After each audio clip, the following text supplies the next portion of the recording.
Сайн байцгаана уу эрхэм хүндэт үзэгчдээ, та бүхэн тавтаа сайхан амарцгааж байна уу? Ногоон хөгжлийн асуудлыг хүндийн ярилцдаг ногоон хөгжил шууд нэвтрүүлгийн маань ээлж дугаар эхэлж байна.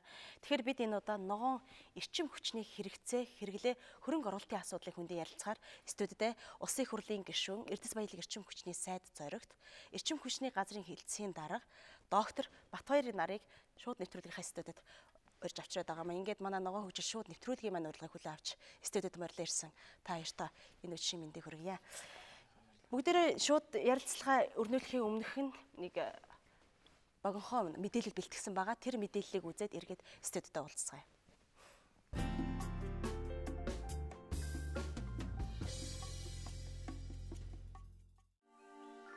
Нарны гэрэл, салхи, ус, газрын гүний дулаан болон ургамлын биомасс.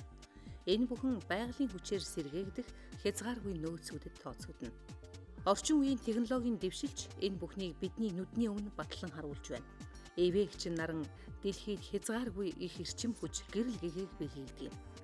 Хүн төрлөختний бүтэн жилийн хэрэгцээг хангаж чадах үс хэмжээний эрчим хүчийг дэлхий нарнаас цаг тутам хүлээн авдаг.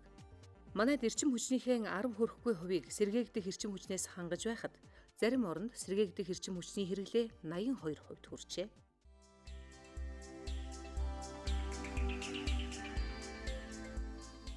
Европын хэд хэдэн орон улсын хэмжээний цахилгааны нийт хэрэгцээний 20 буюу түүнээс дээш хувийг салхины эрчим хүчээр ханган ажиллаж байна.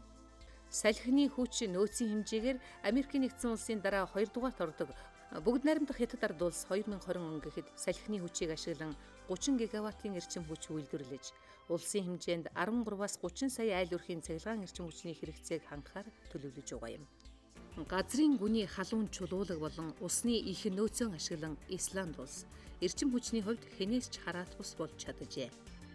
Хур тундас их төдийгүй уулын цас мөсний ус ихтэй учраас исландчууд усан цахилгаан станцаар үндэсний хэмжээний цахилгааны нийт хэрэглээний 82%-ийг хангаж байна. Газрын гүний дулааныг ашиглан улсын нийт айл өрхийн халуун ус дулааны хэрэглээний 93%-ийг хангадаг байна. Энэ бүхнийг үр дүнтэйгээр ашиглаж чадвал одоогийн дэлхийн эдийн засгийг бид үндсээр нь өөрчлөх боломжтой.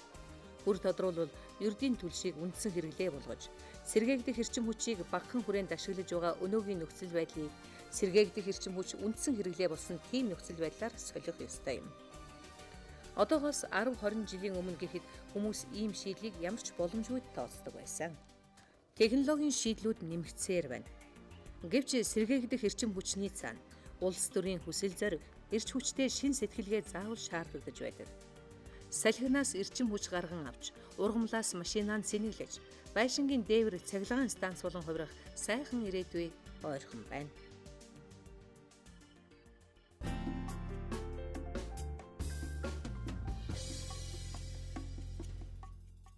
За баярлалаа найруулагчаа. Тэгэхээр бүгдээрээ сая дэлхийн зарим улс орнуудын ногоон эрчим хүчний хэрэглээтэй холбоотой бас зарим нэг мэдээлэл таймилж үзүүлээ л дээ. Тэгэхээр ерөнхийдөө та бүхэн ч гэсэн бас мэдэж байгаа.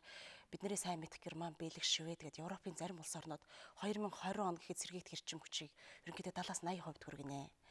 Дэлхийн 3 том зах зээлийн нэг болгоод хөрш Хятад улс маань бас 30% хүргэнэ гэж байгаа шүү дээ. Баримтыг харж байхад бол ерөнхийдөө 5% л байгаа шүү дээ. Тэгэхээр бас сэргээгдэх эрчим хүчний үндэсний хөтөлбөрт бол бид нар бас 25 хүртэл бол хүргэж бас зорилт бас байж байгаа. Тэгэхээр бид яг энэ 5%-ийг жоохон өшөө нэмэгдүүлэх боломжоор бид нар бий юу? Яаж нэмэгдүүлэх вэ? Сайдас эхлэе те. Ер нь бол ойрын хугацаанд энэ 5% нэмэгдэнэ. Яагаад би ийм их зоригтой ийм тодорхой хэлж байгаа гэхээр 50 мегаваттын хүчин чадалтай салхины одоо анхны томоохон станц Салхитад Улаанбаатар хотын ойролцоо баригдахаар ажил нь эхэлсэн байгаа. За зураг төсөл нь дуусч байна. Хойдон жилээс эхлээд барилгын ажил нь эхэлнэ.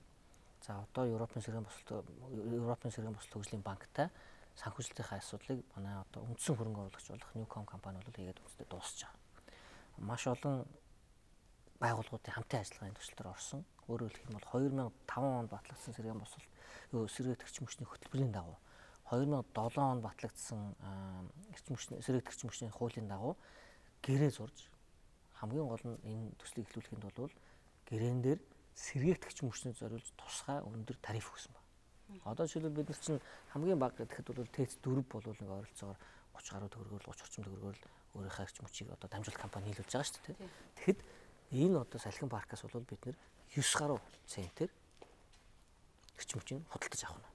Тийм Сард зүйтэй. цент гэдэг чинь Монгол мөнгөөр. Монгол мөнгөөр эн чинь бараг 110 төгрөг 110 төгрөг болж шүү дээ.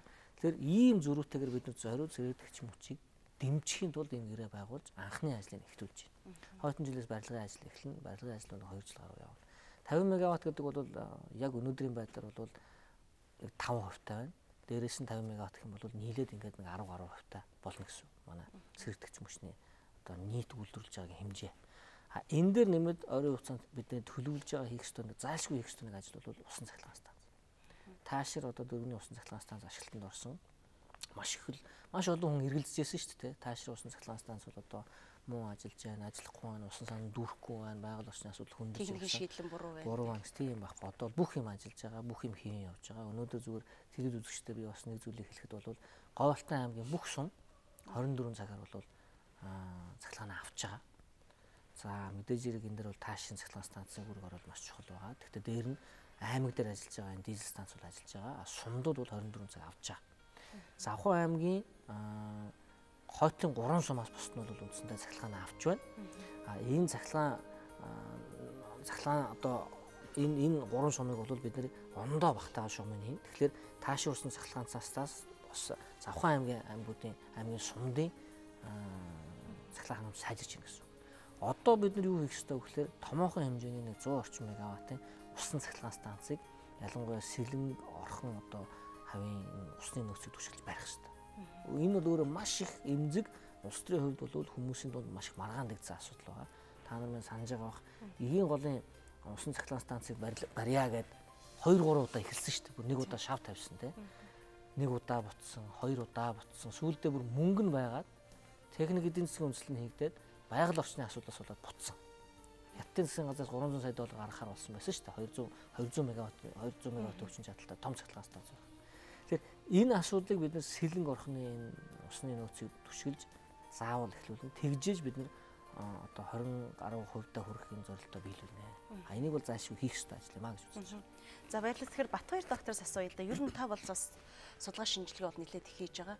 Ерөнхийдөө бол бас хэрэгцээ хэрэглээ гэдэг талаасаа ер нь Монгол улс орнд өнөөдөр бид нар сэргээгдэх эрчимгүйд энэ ногоон эрчим хүчийг хэрэглэх, ашиглах, үйлдвэрлэх ийм хэрэгцээ шаардлагыг ер нь би юу яг мэргэжлийн хүний хувьд энийг харж байгаад. Баярлалаа. За эрчим хүчний хэрэглээ бол байнгын нэмэгдэж өсөж идэг. Хүмүүсийн одоо хэрэглээ их өсөж байна. Одоо уул уурхай үйлдвэр хөгжих жишээний одоо хөгжиж идэг юм аа. Тэгэхээр бол сэргээгдэх эрчим хүчийг хүчин чадлыг нэмэх одоо болцоо байна уу гэж асууж байгаа бол манад одоо нөөц нь байж байна. Нар салхины одоо томоохон төслүүд хэрэгжих чинь тэр манай сайд хэлээ 50 мегаватт. За Newcom компани Cleantech юм бас өмнө говийн 300 хүртэл мегаваттын салхин парк байна гэсэн судалгаануудаа хэмжилтийнхаа багжуудаа тавьчихсан ингээд хийгдээд явж байгаа. Тэгэхээр бол уул уурхай хүн амын хэрэглээтэй холбогдвол энэ бол манад бол боломж байна. Нар салхиараач. Энд дээр гэхдээ нэг зүйлийг бас нэмж хэлэх хэрэгтэй байна. Ер нь бол сэргээгдэх эрчим хүч бол ердийн нүүрсээс гарч байгаа эрчим хүчнээс үнэтэй. Тэ? Өртөг өндөртэй. Өөрөөр хэлэх юм бол одоо манай Монгол улсад яагаад энэ нар салхины чиглэлээр хүмүүс хийе гэж байгаа гэвэл яагаад гэвэл бид өндөр тарифаар худалдаж авахд бэлэн байгаа тийм. Өнөөдөр энэ сэргээгдэх эрчим хүчний бодлогын дагуу, сэргээгдэх эрчим хүчний хуулийн дагуу зүгээр ердийн эрчим хүчний үнээс бол тариф нь хамаагүй 2-3 дахин өндөр байгаа. Гэхдээ боломж байна гэх юм бол байна. Өнөөдөр жишээлбэл өмнө говьд байгаа энэ нарны тийм одоо салхины одоо энэ эрчим хүчний нөөц нь жилдээ 40 сая тонн нүүрс экспортлсантай адилхан орлого олж байна. Тийм одоо боломжийн хэмжээ, тийм хэмжээнд одоо эрчим хүчний боломж нь байна гэсэн. Тэгэхээр энийгээ бол ашиглахын тулд бол Европын саяны орнуудыг харуулж байгаа л да тийм нэвтрүүлэгт нэг л юм хийж байгаа гэдэг. 2-3 юм хийж байгаа. Гэхдээ нэг хамгийн том юм нь бол тарифын татаасыг өндөр татаасыг өгдөг ийм л одоо голс юм те. Манай Монгол улсын хувьд бол энийг зайлшгүй хийх ёстой нэг одоо бас онцгой нэг өгөхлөөр манай нүүдэлчин те малчин айл өрхөдөө бол тэд нар өөр юм хэрэглэх болцоо байхгүй. Тийм учраас энэ 100 мянган айлынхаа бол бид нар одоо сүүлчийн үндсэндээ 10 мянган сүүлчийн одоо 10 мянгагаа хэрэгжүүлэх шат руугаа орж байна. Сая сүүлийн 20 мянгаас бол 10 мянга ороод ирсэн байна. Одоо сүүлийнхээ 10 мянга бид нар аваад ингээд үндсэндээ 100 мянган айлын өтөв бол дуусах одоо тал руугаа орж байна. Тэгэхээр энэ хөтөлбөрүүдийн хэрэгцээ том. Тэгээ айл үрхийн жижиг нар салхиасаа гадна усан цахилгаан станц, том салхиных, том нарных гэсэн энэ хөтөлбөрүүд. Тэгээд яг үдэ бид нар бүгдээрээ л мэдж байгаа шүү дээ. Ер нь сэргийгт эрчим хүчгээр монголчуудын хувьд, үзэгчдийн хувьд бол бас жоохон нилээд жоохон айдас гүйц гэдэг ч юм уу бас жоохон нарны салхины аль альнийх нь нэр хүнд жоохон унсан гэж бас хэлж болно. Яг тэгэхээр орж иж байгаа нар салхины тэр баг хүүхдийн тоглоом шиг тэр салхины сэнснүүд ч ерөөсөө нэг хүчтэйхэн салхи болоход алга болчдаг тий. Ерөнхийдөө бас бид нэр бас багхгүй эхлэлт үдээ явж байгаа мөртлөөс багхгүй тийм сургамж туршлагуудыг бол авсан байх гэж. Тэр энэ яг юутай холбоотой байдаг юм? Энэ дээр бас яг хяналт шалгалт гэдэг ч юм уу энэ дээр бас ямар бодлого барьж ажиллах. Энэ бол ерөөсөө шууд хариуцлагатай холбоотой. Шууд ерөөсөө хариуцлагатай холбоотой л ажил. 2008 оноос хойш тий 2008 оноос хойш эхэлж гэрээн хийгдэж хийгдсэн одоо 5 газар байгаа үндсэндээ. Тэр нь бол Завхан аймгийн Дөрвөлжин ургамал, дээрээс нь Говьалтай аймгийн Бугад алтай, дээрээс нь Баян тоороо, бос төслийн шугамаар хийгдсэн байгаа Дорноговын мандах сум байгаа. Энэ дээр бол тухайн үед 8 оноос хойш гэрээн хийгдээд гүйцэтгэхдээ сайн гүйцэтгэж шалгаруулаад техникээ сайн сонгож аваад хийсэн бүгд асуудалгүй ажиллаж байгаа. Мэдээж зэрэг техник юм чинь дундаа эвдрэл гэмтэл гаралгүй яах вэ? Тэгтээ ажиллаад явж байгаа. Урд өмнө хийсэн байсан нэг 10 хэдэн газраас бол ажиллаж исэн цөөхөн байсан. 2007 онд бол шууд гэрээгээр 12 газар байсан. Тэдбэрт хийсэн байсан. Тэндээс бол шууд 7-8 нь юусан анханасаа эхлээл эвдрэл явсан. Одоо бид нар ямар арга хэмжээ авч ийн гэхлээр сая жишээлбэл Дорногов аймгийн мандах сумчин бол 2007 онд хийгдсэн байсан юм төслийн шугамаар дахид заслаа. Баян хонгор аймгийн 2 сумыг бол бид нар одоо үндсэндээ ингээд шугамаар холбох ажлыг хийхээс гадна дээрээс нь төслийн шугамарын солонгосын одоо тусламжийн байгууллагаас мөнгө аваад тэрийг янзлахаар хийж байна. Шууд хариуцлага. Энэ дээр бол ерөөсөө 3 компанид бид нар шүүхэд өгсөн. Нэгнээс нь бол мөнгө аавна. Хоёр нь бол одоо шүүхийн одоо энэ процессын явцад бол эргээд дахиад одоо энэ ажлаа одоо хийхээр засахаар ингээд үүрэг амлалт аваад ажиллаж байна. Бид нар бол шүүхэд өгсөн байна. Цагдаагийн байгууллагад өгсөн. Хариуцлагатай холбоотой. Өөрөөр бол энэ технологи нь бол Монголд ажилтдаг дэлхийн бүх улсад ажилтдаг гэж байхгүй шүү дээ. Ерөөсөө л тийм л юм байна. Тэгэхээр ер нь яг үдэ усан цахилгаан станцын хувьд ч гэсэн би дахиад жоохон Батбаяр доктороос тодруулъя гэж бодож байна. Ус өөрөө бол маш хямд төсөр, байгальд халгүй ийм одоо ашигтай одоо эрчим хүчний хөсөр шүү дээ өөрөө. Гэтэл ерөнхийдөө одоо тайшир цахилгаан станц гэдэг би яг өөрөө энэ Завхан голын талаар ерэн сурвалжлага хийгээд бас 3-4 цуврал нэвтрүүлэг хийжсэн сэтгүүлч. Тэгж яхад бол үнэхээр бол экологийн бол тэнцвэр алдагдсан уу? Алдагдсан. Тэнд бас нэлээд хор хохирлыг болгогдсон. Яг үндсэн оргил ачааллаараа бол эн чинь бол 11 мегаватт ажиллаж байгаа хэвээр. Тэгээ яг одоогийн байдлаар сүүлийн мэдээлэлээр авч байна. За баярлалаа. Бид нэр өдөр болгон мэдээлэл авдаг. За манай тайшрын усан цахилгаан станц 11 мегаваттын бүрэн хүчин чадалтай. Одоогийн байдлаар өглөө оройны оргил ачаалд 3.7 3.8 мегаватт хүрч байгаа. Тэгээ өдрийн цагт бол хэрэглээ бага учраас буурчаад байгаа. Говьалтай аймгийн 10 сум, Завхан аймгийн одоо 8 сум, Отгон сумын холбоо одоо 9 сумыг холбохоор байгаа. Бүгдийг тижээж байгаа. Гэтэл одоо сумдууд бол ерөөсөд дунджаар 50-60 кВт тийм хэрэглээ авдаг учраас одоо манай станц манай хичнээн бүрэн чадалтай ч гэсэн өнөөдөр одоо бүгдийг хангахад л одоо 3.78 мегаватт. За ингэхээр Богдын голын усан цахилгаан станц 2 мегаваттаар ажиллаж байгаа. Үндсэндээ Улаастай хотыг үндсэндээ хангаж байгаа учраас бас тайшраас их ачаалж чадахгүй байна. Богдын голын усан цахилгаан станц маань улирлын чанартай учраас 10 сарын 15-аас хойш ч юм ингээ нэлээд хүүтрээд ус хөлдөөд ирэх үед одоо тайшраас илүү ачаалж ирэх юм болох юм байнамаа.